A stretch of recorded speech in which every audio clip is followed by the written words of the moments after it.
Jesus, my Lord, Jesus, my Lord, you are the joy of the whole world. Yes, that was Mighty God, an incredible track. It's me, your host, John, again, and this is the 1 p.m. show. It is 6 minutes past 1 p.m. Today is a very beautiful Thursday afternoon, and on Thursdays we have this incredible show called Build Your Business. We're into the nitty-gritty of things, okay? And with me we have somebody who understands the nitty-gritty of things. All right. She is an awesome lady by the name of Laverne van Wyk. I don't know if I pronounce it correctly, Laverne. That's correct. Awesome, awesome. And as you can see, she's wearing the logo Haldan Consulting. She is into consulting and making sure that business operations, you know, whichever industry you come from, they actually support. They consult. Basically, when I say consulting, they have interaction with you, with your business, to find out how you can actually streamline processes and how you can maximize profitability, reduce costs, and what have you. You can go on. You know, no, I think you just hit it perfectly. You know, she is so passionate about these things. You know, when she starts talking, like, wow, my goodness. So Laverne, welcome. It's great to have you once again. Thank you. I think it's a welcome back, because normally I'm hosting the show and today I'm sitting on the other side. Absolutely. Thank you very much for having me. I think being back full time in this year gives me the opportunity again for us to just touch base, to talk about technology, to talk about the future, and I think most importantly to bring advice and industry knowledge to the businesses out there, both locally and internationally. I think conversations need to happen regularly. I think in 2022, where we find ourselves post-pandemic, it is important, and pandemic has brought technology forward. And I think we need to keep in the space and we need to keep the conversations going. So I'm happy to be back on this side of the studio today. Absolutely. It's a pleasure, and I feel really honored. So you talk about the technology of things. We want to look at a very specific industry which has gone through a major transition. In fact, it's probably one of those that was really hit by, you know, the pandemic.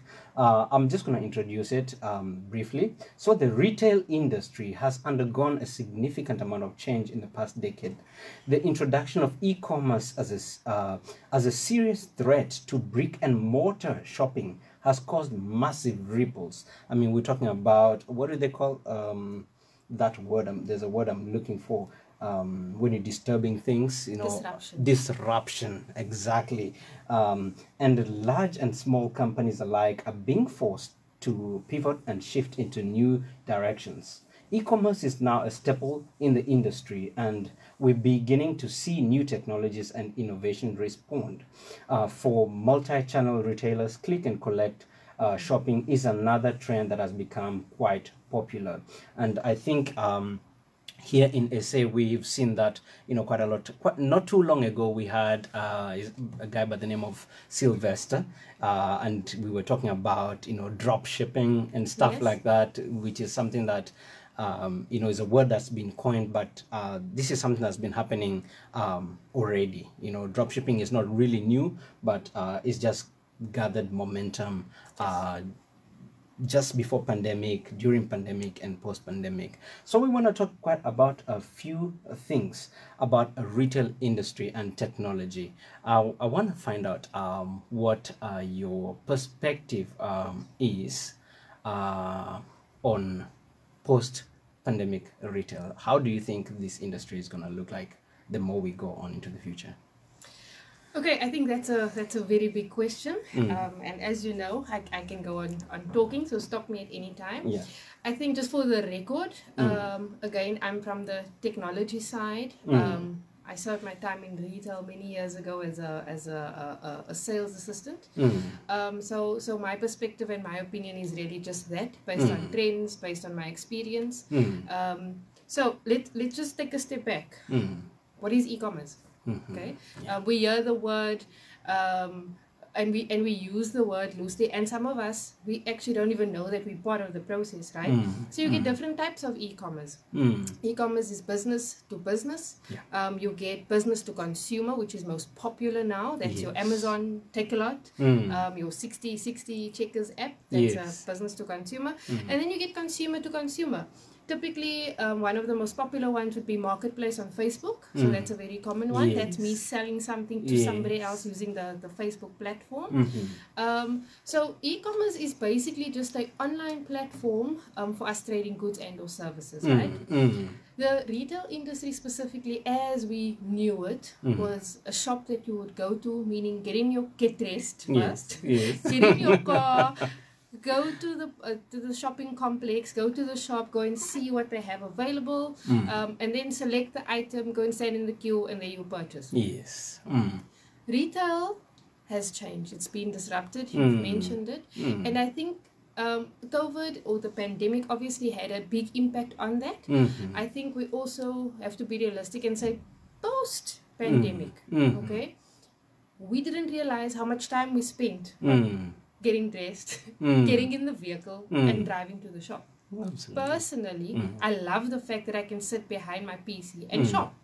I love the fact that I'm still in bed and I can shop. Yes. Okay? I love the fact that I don't need to go and look for a parking at the end of the month when it's full at the shopping centers. I can sit and shop from the comfort of my home. Okay? So what do I think retail will look like in the next 10 to 20 years? Exactly that. Are we ready? No, we're not. Okay, I think the infrastructure for e-commerce is obviously device driven.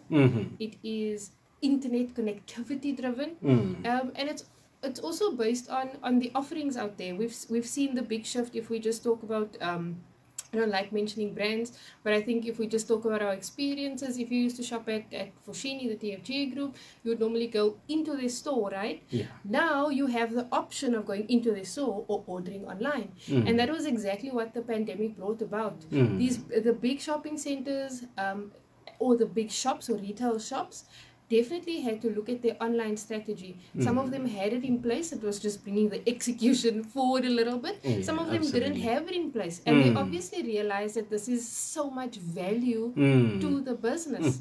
And then the other side to that is the opportunity for new businesses. Is the opportunity available now to people that were looking to sell a service or a product that just didn't maybe have that initial investment, right? So opening a shop means the building, the rent, the infrastructure, the staff, the computers, the toll points. Okay, so there was quite a lot to take care of before you even open the doors to sell an item. So is there opportunity in the chaos? Of course there is. We've seen this very famous comedian, Alfred Adrian, his wife, Natalie Adrian. A lot of people follow her, and she's told the story over and over. She was hit by the pandemic. She was working from home. She needed to make an income, and she started selling clothes from her cupboard. Okay? Today, she left her job. She's still selling her clothes secondhand. She is now buying new stock to sell via online store. Wow. Okay, so the opportunity in the chaos definitely exists. And I think these type of conversations need to happen. I think the well-known stores will always have a combination of both. There are still consumers that love going to the store. It's their breakaway from home. It's an opportunity to get dressed, to be in the store, to go and have a look at what's available. And obviously there's sometimes some issues. Some of my friends would always complain about some of the online shops. They order a certain size, it doesn't come in that size, and then there's obviously challenges to return it. So the e-commerce or the online shopping doesn't come without its challenges, without the upside and the downside. But I think it's the balance of both. I also think the beauty of of where it's going lies within the consumer, the client, right? So who is your target market? Okay, the youth of today, they want to be shopping online. Absolutely. Okay, the more time they have available to socialize and spend with their device, the happier they are. Yeah, absolutely. Again, a smaller percentage of them might want to be in store, might want to hang out with friends and go shopping. And you also find that sometimes the discounts that they have in the store you don't have available online. But also the inverse is true. Sometimes there's specials online that you don't find in store. Absolutely. And I think the bigger brands, they've mastered the combination of that in the 2 years post-pandemic hit. And I think that they can only grow from there because they've got the base in place. Okay, let's take Black Friday, for example. Okay, Black Friday is a crazy time. It is discount time. It is shopping time. But also, obviously, all these stores want to make some money. Absolutely. Right? So, do they just offer online Black Friday deals? Well, why not both? Okay, so for some cases they actually had some good online deals, which was quite different to your in-store deals. So they definitely looked at both their markets or their target markets, and I'm sure they reap the benefits of that. Absolutely. We've got Farah Ferdian Mohammed, and she's saying, I love my online shopping. Thanks, Laverne van Wyk, for another informative session. And I have a question, here about quality control. And we're talking about returns of goods and stuff like that. And we know the in-store experience actually minimizes that. And any brother out there who's got a sister, they like going shopping, would understand what I say. You have to go around through a couple of alleys and you come to the very first, item that you looked at, and there's that experience. Let's just take a step back here and say, a girl shopping is a girl shopping. Oh my okay? Okay. Deal with it. You said it. Some of your brothers would completely understand it. My husband, completely the same. Says you go to the store and you walk through all of these aisles and then all of the different shops, and you end up coming back to the first one. Okay? We love options. Okay? Women love options. Okay. They love knowing all of their options. Okay. They might go back to the first store. All right. But guess after they've exhausted. Exactly. And they're also looking for a special. Okay, so why restrict me to one shop? But guess what? Online shopping has allowed me to sit behind my desk. Okay. View all my options without anybody getting upset or moaning to go with me to the shop or us turning around in the shop over and over. I now have the ability to view my options at any time, right? I can now say, okay, this is an option, this is an option. So I only want to go to 2 stores. But women love having options. Absolutely. Okay? Women love shopping. Deal with it. Okay. We also go to the shop. Keep in mind, we also go to the shop for a pair of shoes. Yes. But when we get home, we have a pair of shoes. And we've got a dress, and we've got accessories, because we might have stumbled across a good deal. My goodness. And I think the question is then, do we stumble across the same deal online? Well, it depends on how we shop or where we shop. So I think the online versus in-store definitely has both benefits and pros and cons. And pros and cons to it, right? Again, it's all up to the consumer. I think some women also even love just not being in the store at all and ordering online. I mean, some of my devices that I've ordered, I also loved the fact, pre-pandemic, I love the fact that I could go into the store and have a look at it. That quality control aspect. I could have a look at it. When something says a 2.1 liter in capacity, I went, oh, how big is that now again? Okay, cool. I can think about it. But when I'm in store, I can actually have a look at what it is, right?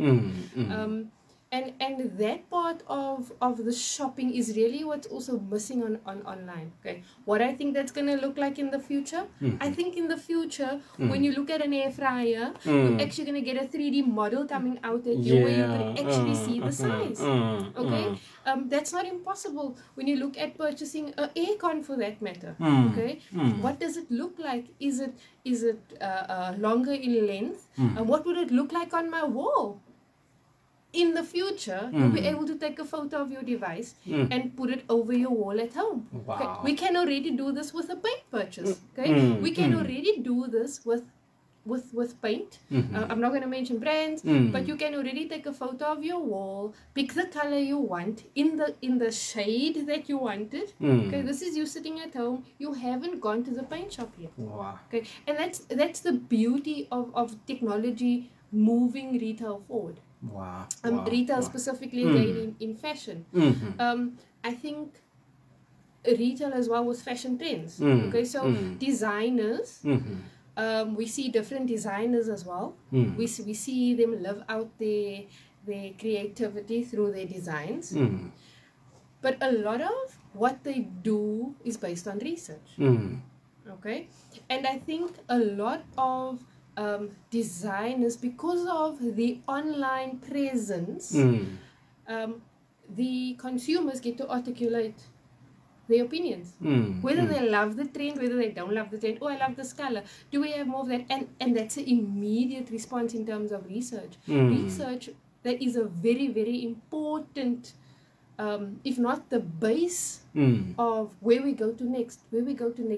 Did the consumer like this? Yes. How much percent of the consumer base loved it? Awesome. Maybe the next version would be better. Maybe another color will do. Absolutely. So the decision of your designers as well, they now have a quick and faster feedback from the client. Because remember, if I buy the shoes and I go home and then I realize, oh, the heel broke in the week, and I'm very upset, and I return it because I want another pair. The actual designer and the manufacturer of this goods would only hear it later in time. And again, that's one of the pros to online shopping. Absolutely. The inverse is also true. If somebody is not happy with your brand, they have immediate access to just say it out there. And that obviously would influence your brand. That would influence your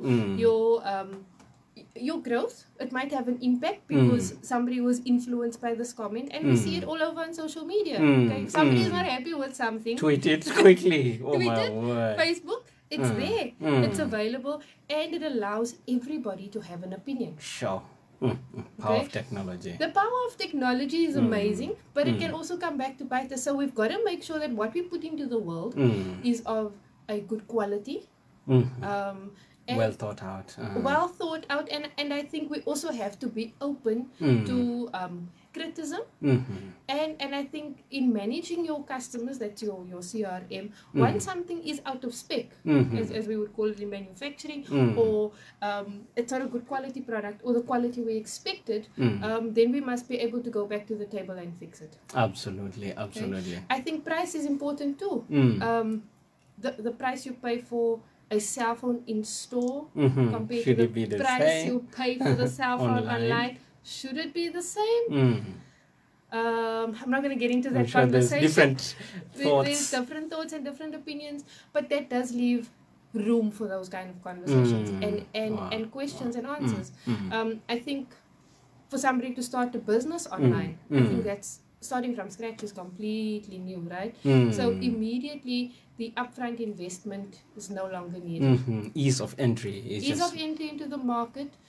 With the online platforms available today, we chatting to somebody on Facebook that's chatting to me in store, in studio in Port Elizabeth. Okay, so the free platforms available to us, we can use as research. Okay, if I've got a product that I want to bring into the market, who is my target market?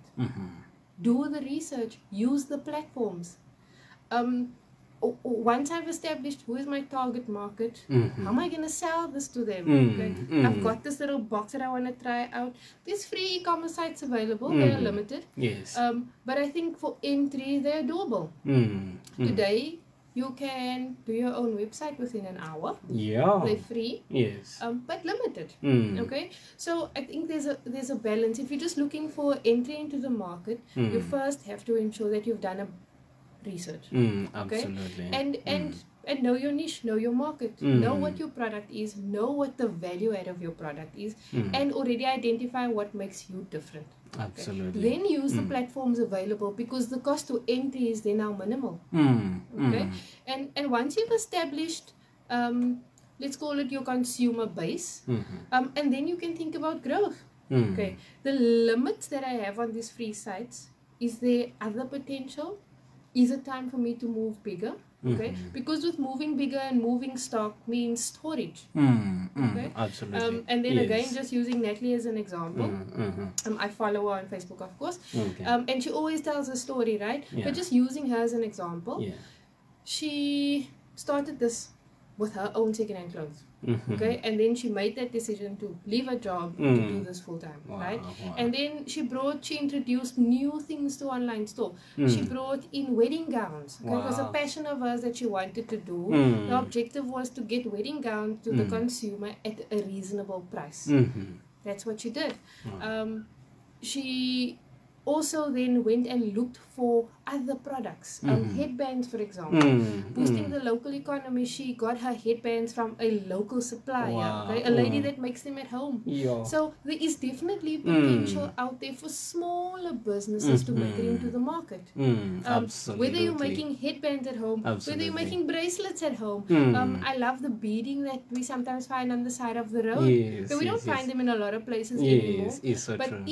Is there a platform for those products to get to a online retail store? Definitely. Okay. Absolutely. But obviously somebody's gonna have the appetite for it. Somebody's gonna have the objective for it. And I think somebody's gonna be the entrepreneur behind that online store. Absolutely. The platforms are available. The skills are available. And I think our role as health and consulting in any of that, or in any business, is to identify where the opportunities are within your business, how you can use these different platforms, again, to improve, maximize your profits. Okay, that's what we're about. Technology is only moving forward. Okay, and I think I said it previously in one of my shows with one of the other guests.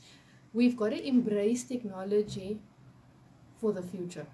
Absolutely. If we want to be relevant, if we want to sustain our business, we've got to bring in technology. Okay? The world is moving with technology.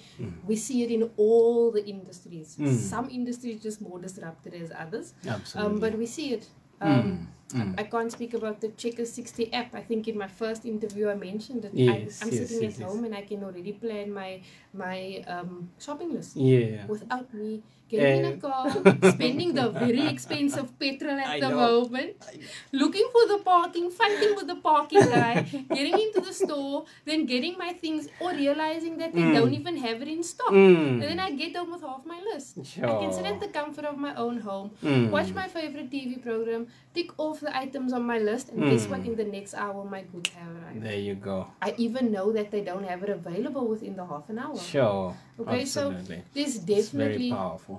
Definitely there's power in technology in our everyday lives and in our professional lives too. And I think for entrepreneurs looking to start a business, to sell a service or a product, okay, the entry into market doesn't have to be the big billboard, the big office, the who am I, getting it out there. Okay, those things will come with time. You need to ensure that you do your research. Absolutely. Okay. And talking about research means like there is you need to have statistics. I want to talk about there is one good thing, as you said, you mentioned it, that ease of feedback, and statistics is really good because clicks and Engagement rate. Exactly. Like you just get all these things real time almost, and stuff like that. So, but I want to ask this. I believe it's an important question.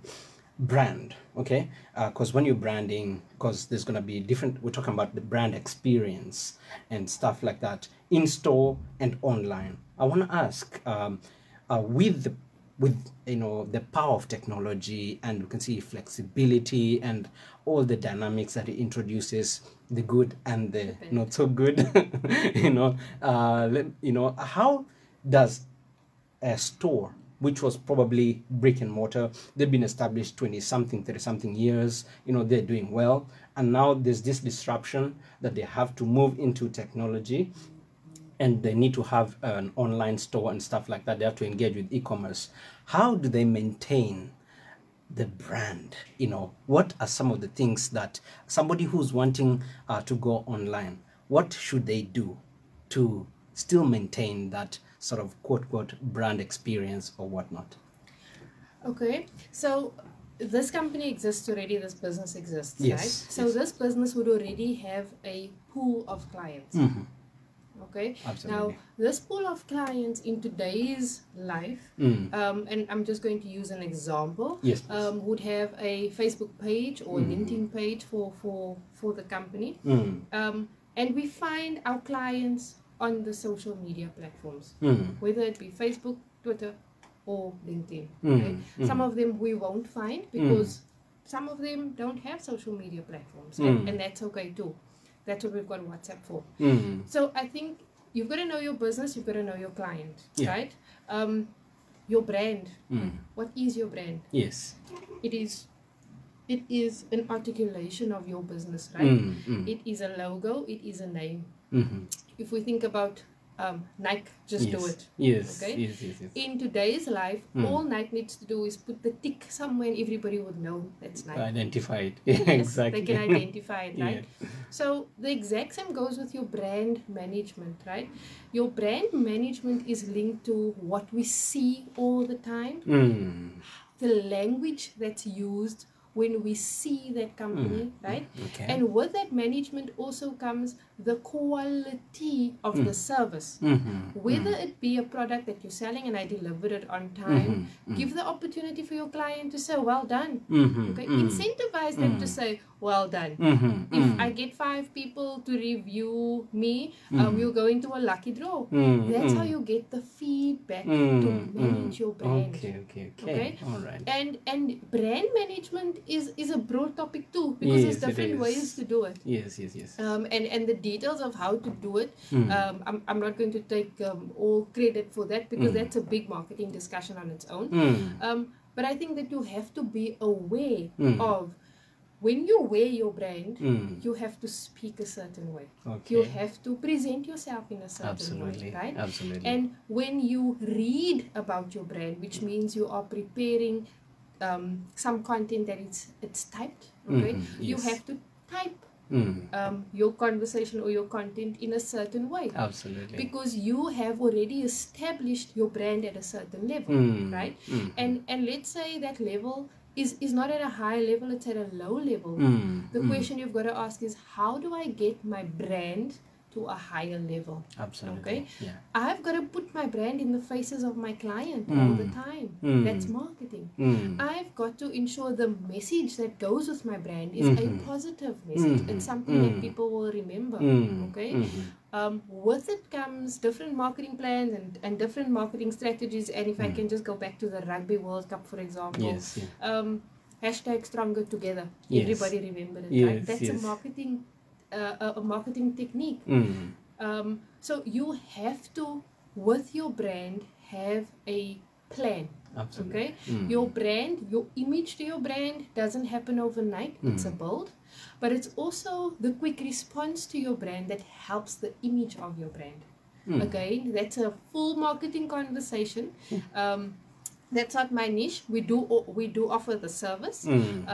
So if anybody would like more information, or if anybody would like to just ask us a few questions, they're more than welcome to contact me. My contact details are on all of your platforms.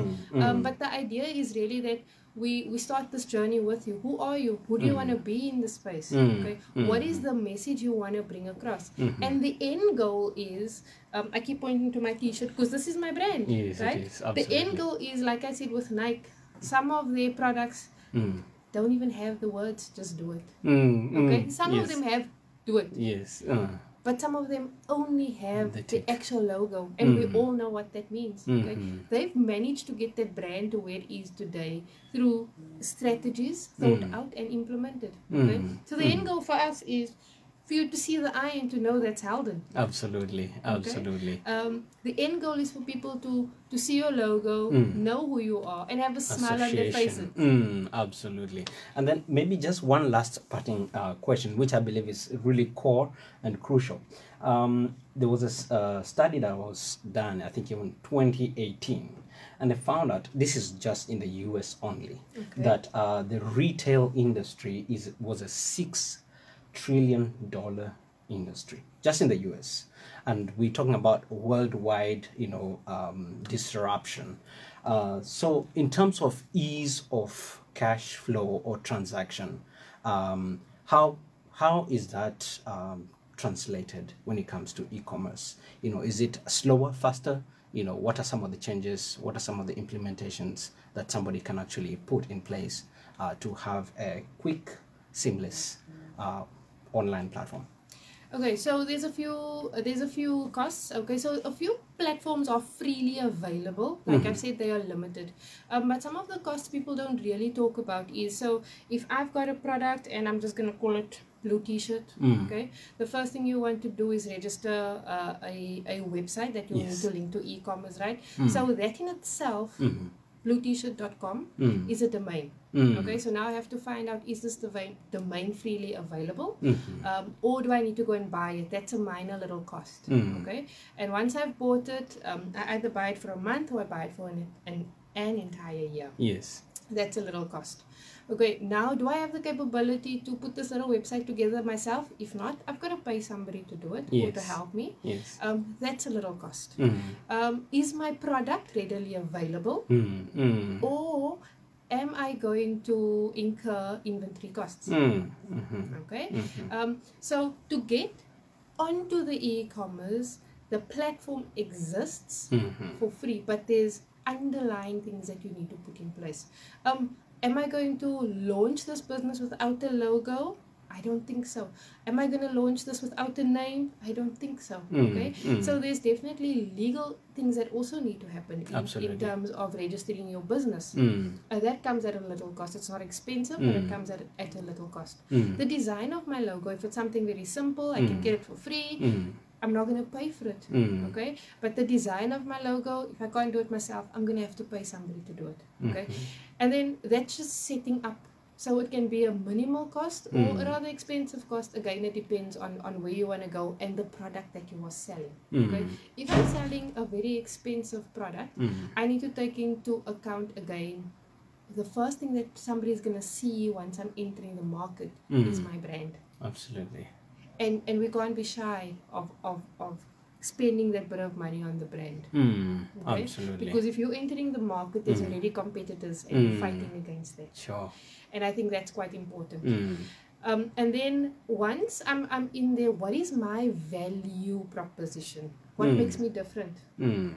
What makes me different could be my product itself, the value or the quality of my product, but now I've got to market it in that way. And marketing in itself has different phases, different platforms, and that's a different conversation. But I've got to be willing to spend a little bit of money on marketing my product. If I want to make money, I have to spend a bit of money. Absolutely. So there's definitely minimal costs that you need to incur compared to your in-shop brick and mortar shop or business. Not everything is available for free, but the important platforms are available for free, limited but available. Okay, so your entry into market is quite minimal, and you have to compare that to the cost of the product that you're selling. Absolutely. Okay, so I think it's a combination of both, and it's understanding your product and not being afraid to spend a bit of money on marketing, because now remember, your brick and mortar store had to put up a sign, had to show people, here I am. You even gave people pamphlets to hand out on the streets for awareness. So that marketing funnel, awareness, consideration, you still have to go through that in an online process. Okay, so there's a bit of digital marketing that you have to put in place. Identifying your target market. So when you put a post on your social media platforms, it's targeting your target market. Absolutely. Okay, so the platforms exist, the tools, the framework exists. You obviously just again need to have the important items in place. What am I selling? What is my value proposition? Who are my competitors? Okay, that's important. You need to know who you're up against. Why me? Why me? Okay. Or why my product? And again, price I don't mention up front because price would have a variety of impacts. Okay. Yes, we look at price and we go, the better the price, the more attractive it is for me. But also we have to, as clients, go, well, what is the quality that I'm expecting, depending on the service or the product. And that's quite important too. So people enter the market at a minimal cost. Yes, there are still costs that you can incur, but again, you can grow with your business. If you want to enter the market with one product or two products, so be it. Okay, once you get to the next step, then you've got to take the next step, and you've got to take the next step. But the important thing is staying active online. Okay, so when you had your brick and mortar store, you had pamphlets, you had people walking in and out that you didn't even know because they walked past your store, so they came in. But also online, you've got to keep the same engagement, and that you have to articulate in an online presence with different tools available to you. Okay, so obviously there's people that know this by heart, that does this for a living, and they do come at a cost. Are there tutorials available online? Of course there is. Okay, so you can decide, I want to self-teach myself and I want to do this all by myself just to enter the market, or you can make contact with people and ask for assistance. Take a baker, for example. Okay, so I know a lady that used to make cupcakes and cakes. She didn't have a big variety. Okay, she had a specific menu, let's call it that. All right. And she had a specific shapes and sizes, so she made her baking quite standard. Okay. And the only way people would hear about her is at the event where her cakes were. Okay, all right. Okay, and one simple thing I could do for her was to just register a Facebook page. She didn't know about it, but people nowadays at events, they take photos, they put it on Facebook, and they tag everybody, so everybody gets to see it, right? That's word of mouth online. Yes. All I needed to do for her was just register a little page, showed her this is how it worked, and all she needed to do was ensure that when they come and collect her cakes, they tag her, little review, right? And that's how she got a bit of advertising done. Did she pay for it? Absolutely. No, only the data that she spent using Facebook. Okay, so the platforms are available. We just have to know how to use it for our business, or to make it part of our strategy. Absolutely. Wow, those are wise words, to somebody out there who is considering launching an online store. These are some of the various things that you need to, like, this is like some details. We talked about nitty-gritty. We've really looked at the costing of these things, the branding, the marketing, and setting it up and start on all the various platforms. So Laverne. Laverne Consulting, yes. Consulting. You see, my face, you see the brand, yes. Synonymous. Yes.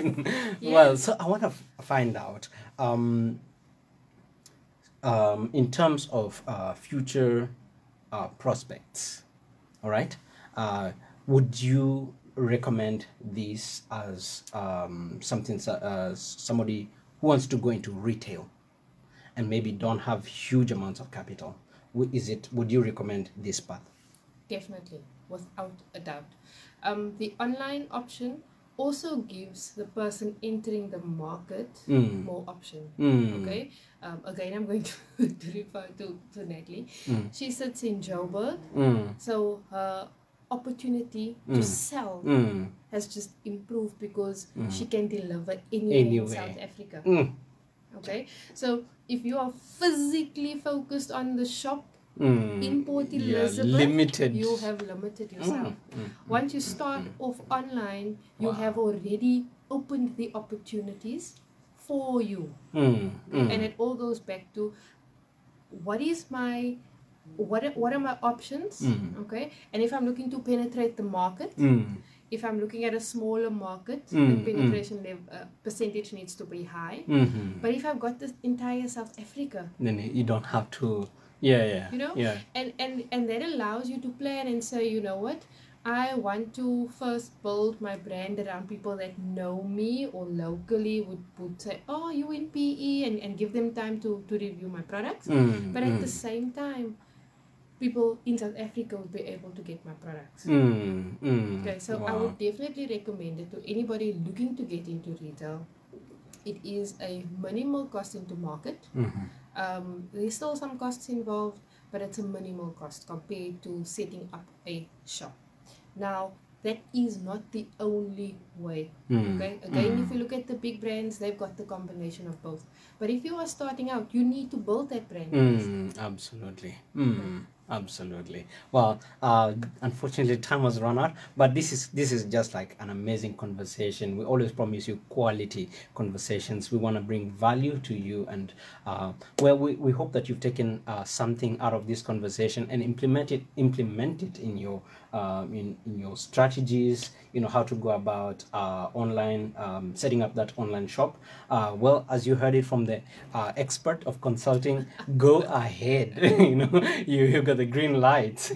Go ahead, set up that shop. If you need more advice, you know who to get in touch with. That is Laverne van Wyk of Haldan Consulting. Thank you so much, Laverne, for this time. It's a pleasure. It's always a pleasure. Thanks, Awesome. Johnny. And we're going to listen to Masterpiece by Danny Goki. Stay tuned because we have Encounter Me session coming up at 3 p.m. It's me, your host, John. Bye-bye.